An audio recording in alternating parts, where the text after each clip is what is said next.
We are going to study about ray optics part 4, in which we will learn everything about refraction. Refraction is nothing but bending of light in another medium. किसी और medium में bend होना light का. Now draw surface. ये incident ray. This is normal. My refracted ray. Reflected ray. This is reflected ray. And the ray that will go in another medium, just suppose this is medium mu1, refractive index of first medium, mu2 refractive index of the another medium. If I say mu2 is greater than mu1, this is denser, then this means this is denser and this is rarer. अगर मेरी रे denser में जा रही है तो it will bend towards normal, यानी ये नॉर्मल की तरफ बेंड हो जाएगी. और अगर ये वाला रेरर मीडियम होता तो जहाँ जाना था उससे दूर चली जाती, यानी my ray will bend away from normal. And now if I say draw tell me the angle of deviation, यानी अगर ये नहीं होता मीडियम, सेम मीडियम होता तो ray will be passing like this, and due to another medium you will have to write this angle of deviation कितना deviate हुआ है. This angle is I, and now my angle of deviation is nothing but I minus r. That's it. Angle of deviation is I minus r. Now draw a line, write all the formulas that you can see, and leaving all the things aside, remember this: refractive index mu is inversely proportional to lambda. Refractive index mu is inversely proportional to velocity. Now, like, I'll tell you simple formula to write this. Sin I, जहाँ का angle लिया है वहीं का refractive index लिख लो. Sine i mu1 into sine i is equal to mu2 into sine r. Like ये है आर, ये है mu2 into sine are.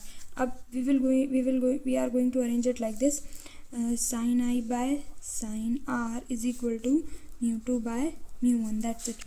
Now, as I told you, mu is inversely proportional to lambda, so just change the number here.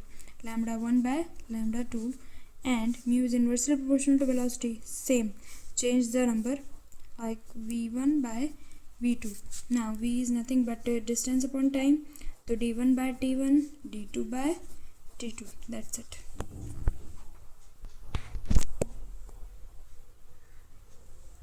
Now I'm going to tell you, like, remember this: refractive index of glass is nothing but 3 by 2. Refractive index of water is nothing but 4 by 3.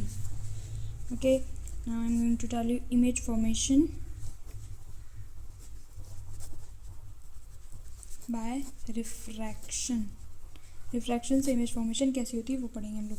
इसको simply ऐसे याद रखना है: D apparent, यानी जो हमें दिख रहा है, divided bye D apparent divided by mu of refracted रे. यानी जो देख रहा है उसके पास क्या आती है? ऑफ कोर्स रिफ्रैक्टेड रे आती है, तो हम लोग इसको ऐसे भी लिख सकते हैं: mu of observer which is equal to D real, जो रियल में डेप्थ है, divided by mu of incident ray, यानी जहाँ पर ऑब्जेक्ट एक्चुअल में प्रेजेंट है. इसी से सारे फॉर्मूलेस, इसी से सारा क्वेश्चन सॉल्व हो जाता है. जैसे अगर इस वक्त मैं सरफेस से एक मछली को देख को यहाँ पर हाथ लगा के पकड़ूंगी तो वो फिश मेरे हाथ में नहीं आएगी, बिकॉज वो एक्चुअल में और नीचे होती है. यानी अगर कोई रेरर मीडियम से डेंसर मीडियम में देख रहा है तो जो चीज़ है वो ऊपर दिखती है, और वैसे ही अगर ये मछली ऊपर किसी बर्ड को स्काई में उड़ते हुए देखेगी तो वो उसे यहाँ दिख रही होगी, उसे यहाँ नहीं यहाँ दिख रही होगी, यानी और करीब में दिखाई देगी. कि जो कन्फ्यूजन हो रहा था वो क्लियर करने के लिए मैंने दो सरफेस बना लिया. And I will write my formula: D apparent by mu of observer is equal to D real by mu of object. Okay, now खुद से I will make a case. If I am here on the surface, ये मेरी आँखें, and यहाँ पर एक fish दिख रही है, हमें एक फ़िश दिख रही है 2 सेंटीमीटर पे, 2 मीटर पे हमें एक फ़िश दिख रही है. तो हम देखते हैं कि हमें एक्चुअल में इसकी डेप्थ है 2 मीटर की, तो हमें दिखाई कहाँ देगी, हम इसके लिए फॉर्मूला लगा देंगे. That's it. डी एपरेंट निकालना है of course. Mu of observer, यानी जहाँ पर हम देख रहे हैं वहाँ पर उसका रिफ्रैक्टिव इंडेक्स कितना है, 1 है. Which is equal to D real कितना है 2 metre divided by mu of object क्या है 4/3 सो लाइक सॉल्व इट 3/2 यानी डी अपरेंट कितना है मेरा 1.5 यानी जो चीज़ अगर हम किसी रेयर मीडियम से बैठ कर डेंसर मीडियम में देख रहे हैं तो मेरा जो डिस्टेंस एक्चुअल में होगा उससे कम दिखाई देगा। इसीलिए जब पानी में बैठ के हाथ डालो लगता है कि बस ये चीज़ यहीं पर है पकड़ लेंगे हम, लेकिन एक्चुअल में हाथ में कुछ नहीं आता बिकॉज रियल में वो चीज़ थोड़ी और अंदर होती है। ठीक है ना, अब यहाँ पे हमें केस बना लेते हैं कि इफ़ मैं यानी ऑब्जर्वर पानी के अंदर है और मैं हवा में एक बर्ड को देख रही हूँ विच इज़ 9 मीटर अबव है, तो वो एक्चुअल में ऊपर है या नीचे डी अपरेंट में हमें दिख कहाँ रही है ये देखना है। मेरा रियल डिस्टेंस कितना है 9 मीटर है। सो डी अपरेंट निकालने के लिए D apparent bye mu of observer पानी के अंदर है तो म्यू ऑफ ऑब्जर्वर कितना हो जाएगा 4/3 is equal to D real 9 metre दिया हुआ है बाय म्यू ऑफ ऑब्जेक्ट यानी बर्ड जो है वहाँ का म्यू क्या है 1 है। Now solve this D apparent is equal to 9 into 4/3 3 × 9 हो गया 4 × 3 = 12 यानी डी अपरेंट जो चीज़ एक्चुअल में 9 मीटर पे है वो हमें दिख रही है 12 मीटर पर। दैट मीन्स अगर हम डेंसर मीडियम से रेयर मीडियम में देख रहे हैं वो चीज़ हमें दूर दिखेगी और अगर हम रेयर मीडियम से डेंसर मीडियम में देख रहे हैं तो हमें क्या दिखेगी वो चीज़ करीब दिखेगी। That's it. Now I am going to tell you about refraction of white light. Refraction of WHIT white light.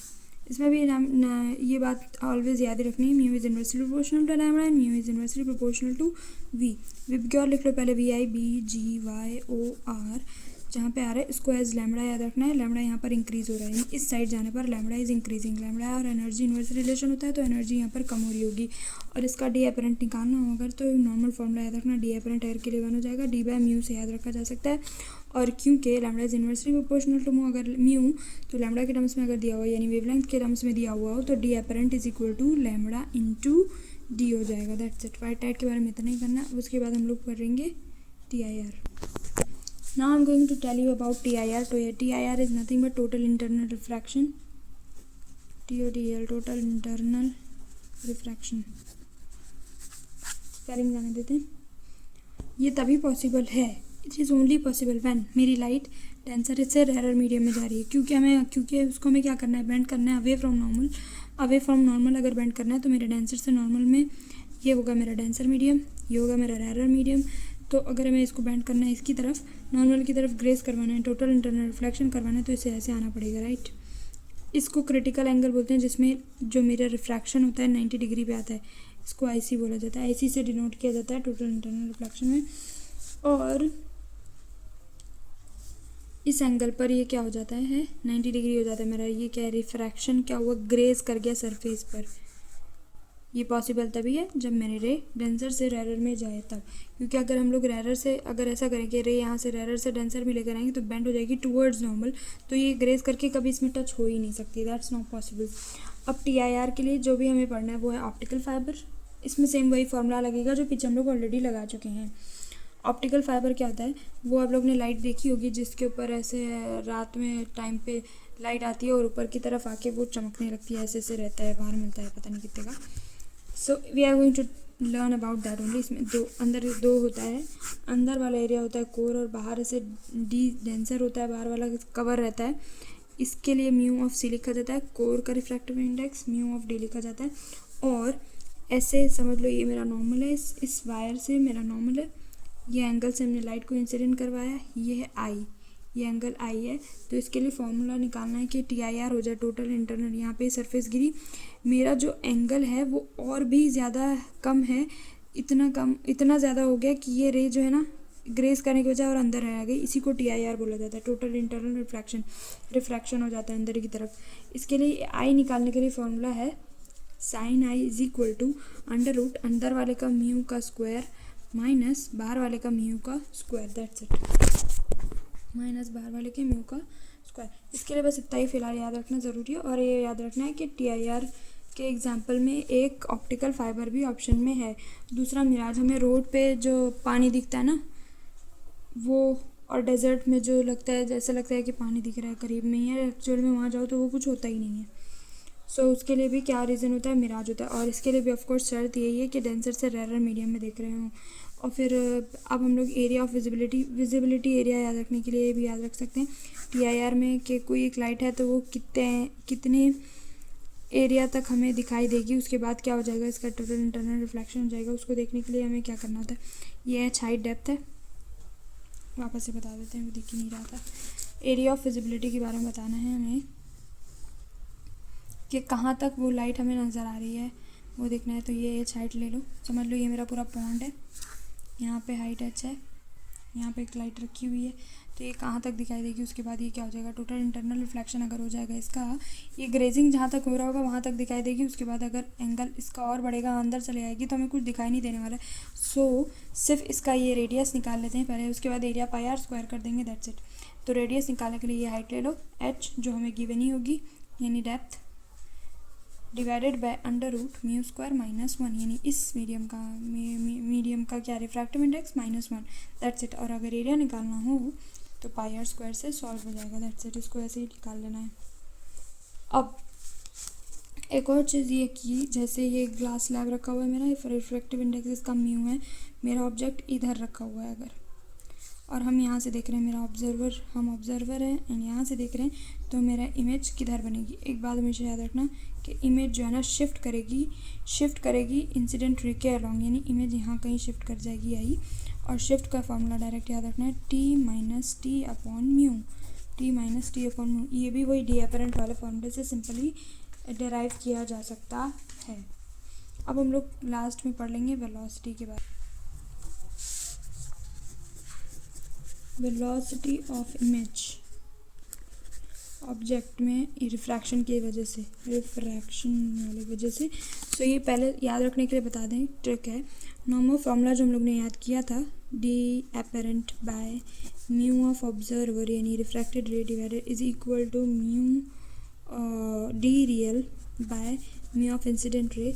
इसी से हम लोग वेलोसिटी का फॉर्मूला लिख लेंगे, velocity of image divided by mu of observer is equal to velocity of object, यानी ये real depth थी, तो वेलोसिटी ऑफ ऑब्जेक्ट क्या है, वो जो रियल होगी, divided by mu of object. यहाँ पे ऑब्जर्वर है, यहाँ पर ऑब्जेक्ट है, बस यही याद रखना है। और एक बात ये याद रखनी है, अगर ऑब्जेक्ट मेरा ये पानी के अंदर ऐसे टहल रहा है तो उसकी इमेज भी ऐसे ही दिखाई देने वाली है, यानी velocity of image velocity of object के बराबर होगी। तभी डिफर करेगा कि मेरा ऑब्जेक्ट ऐसे जा रहा है, सरफेस की तरफ जा रहा है या सरफेस से दूर जा रहा है, तब ये चीज़ें बदलेंगे और ये फॉर्मूला उस टाइम लगेगा कि किस तरफ दिख रहा है किस तरफ नहीं दिख रहा है, वो फॉर्मूला लगा के हम लोग डायरेक्टली आंसर निकाल सकते हैं। अब हम लोग कर लेते हैं रिफ्रैक्शन, लास्ट टॉपिक है रिफ्रैक्शन का, उसके बाद रिफ्रैक्शन हो जाएगा डन नीट के लिए कम्प्लीटली फॉर्मूला के साथ। सो रिफ्रैक्शन थ्रू कर्व्ड सरफेस के बारे में भी नहीं पढ़ा था, ये भी सिंपल फॉर्मूला पे बेस्ड है और बहुत ही ईजी है। Mu of refracted ray divided by distance of object v minus mu of incident रे डिवाइडेड बाय u, ये है वेलोसिटी डिस्टेंस ऑफ, ये है डिस्टेंस ऑफ इमेज, ये है distance of object, is equal to, ये दोनों उठा के एज इट इज़ यहाँ रख दो, यानी mu of R R minus mu of I R by R is nothing but radius of curvature. एक बात बहुत इंपॉर्टेंट है वो यहाँ याद रखने वाली है कि अभी तक जो प्लेन मिरर में भी पढ़ रहे थे, म्यू नेगेटिव है यानी रियल ऑब्जेक्ट है, यू पॉजिटिव है यानी वर्चुअल ऑब्जेक्ट है, तो ये सब सेम है। लेकिन वी के बारे में चीज़ें यहाँ पर बदल गई हैं। वी अगर हमारा पॉजिटिव नेगेटिव आ रहा है तो ये हो गया वर्चुअल इमेज, वी अगर मेरा पॉजिटिव आ रहा है तो ये हो गया रियल इमेज, ये दो चीज़ बदली है। और एक बात इसमें ये याद रखनी है कि जो चीज़ हमें निकालनी है, जैसे हमें यू निकालनी है तो हम इसको बिना साइन के रखेंगे, बाकी और सारी चीज़ें विथ प्रॉपर साइन निकाला जाएगा।